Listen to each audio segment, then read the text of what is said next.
collegati, questo è il primo di uno dei tanti video che faremo, focus su determinati aspetti del gioco Renegati Adventures. In questo caso parliamo delle carte equipaggiamento, le abbiamo stampate per lo scorso Modena Play, non sono la versione definitiva anche se ci vanno molto vicino e ve le mostro. Allora, questo è il dorso che direi che è molto figo, è venuto molto bene. Come vedete sono un bel po', perché ci sarà da divertirsi. Allora, vediamo un po' da vicino le carte. In questo caso abbiamo un'arma che si chiama arco corto e quindi nella parte in alto vedrete sempre il nome, a fianco il prezzo in caso quando la comprerete ovviamente, subito sotto la descrizione, a volte più lunga, a volte più corta, dipende dal tipo di arma, e subito sotto ancora i dadi da tirare in combattimento, in questo caso attacchi 2. Essendo un arco ha uno stile di combattimento diverso dal corpo a corpo che poi magari vi racconterò in un altro video. Subito sotto abbiamo forza 2, determina chi può usare quest'arma. Se il vostro personaggio ha forza 1 ovviamente non può usarlo, se ha 2 o più potrà usarla. Un'altra dicitura in rosso importante, arma a 2 mani, perché usando l'argo ovviamente non potete usare uno scudo o un'altra arma nell'altra mano. Poi, per esempio, spada lunga.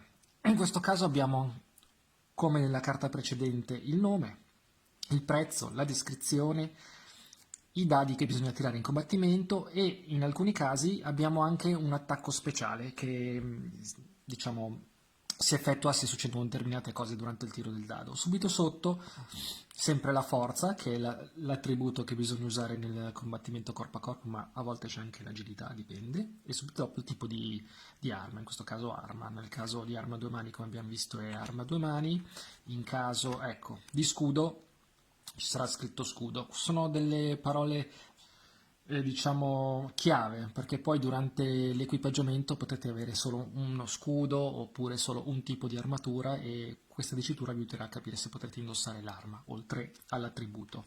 Qua abbiamo un'altra arma molto forte, questa qui è lo spadone a 2 mani, richiede addirittura forza 4, cioè il massimo, e fa veramente male, come vedete, 4 dadi e più un'abilità particolare. In questo caso se effettua 4 successi, i successi innesca un attacco aggiuntivo da 2 dadi che colpisce altri 2 nemici adiacenti, fa malissimo questa.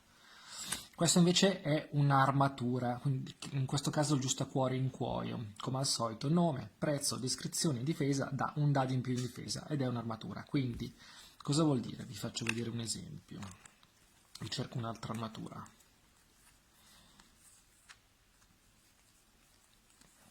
Allora, vediamo un po', ecco qua. Non potete avere nel vostro equipaggiamento 2 armi con scritto armatura, ovviamente. Se avete questo, il giustacuore in cuoio, non potete usare una tunica, e così via. Poi, vi faccio vedere un'altra carta che è la torcia. La torcia è fondamentale nel gioco perché se non l'avete non vedete niente nei dungeon e rischiate la vita. Oltre a darvi un dado in attacco, vi dà anche un bonus nella ricerca meccanismi.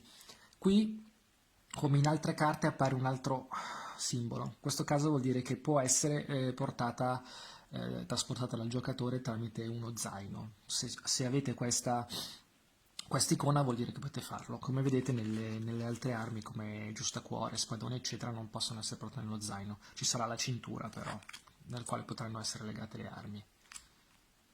Insomma, le armi sono tante, c'è poco da descrivere, a parte le abilità, ma quelle non ve le voglio svelare. C'è il mantello, e come mantello vedete ha un'altra dicitura sotto, quindi si può usare insieme a un'armatura. Abbiamo i coltelli da lancio, il bastone rinforzato che ovviamente userà spesso il mago, altre tuniche, i mazzafrusti. Ovviamente le carte sono presenti in più copie perché per permettere a più giocatori di usare la stessa arma, anche se non tutti potranno usare la spada, per esempio se in 4 vorranno usare la spada non sarà possibile, non ci sono 4 spade. L'abbiamo fatto anche per far sì di variare un po' lo stile di combattimento e il tipo di arma, anche perché ogni arma ha un suo valore, quindi è bello provare armi differenti e vedere i loro effetti. Ci sono i bracciali, l'ascia, la balestra, insomma tutte le armi tipiche dei giochi di questo genere ci sono, guardate, ce n'è persino la cerbottana. Sì. E voilà, direi che vi ho fatto vedere bene da vicino le carte. La qualità del cartoncino è veramente ottima, ho visto carte professionali in giochi in vendita che non sono altrettanto belle. Quelle finali probabilmente saranno così o sicuramente meglio. E non è il mazzo completo, probabilmente aggiungeremo altre cose perché dai game test abbiamo visto che qualche arma va aggiunta o modificata. Quindi continuate a seguire la pagina e vedremo di mostrarvi le novità. Vi ringrazio e arrivederci, ciao.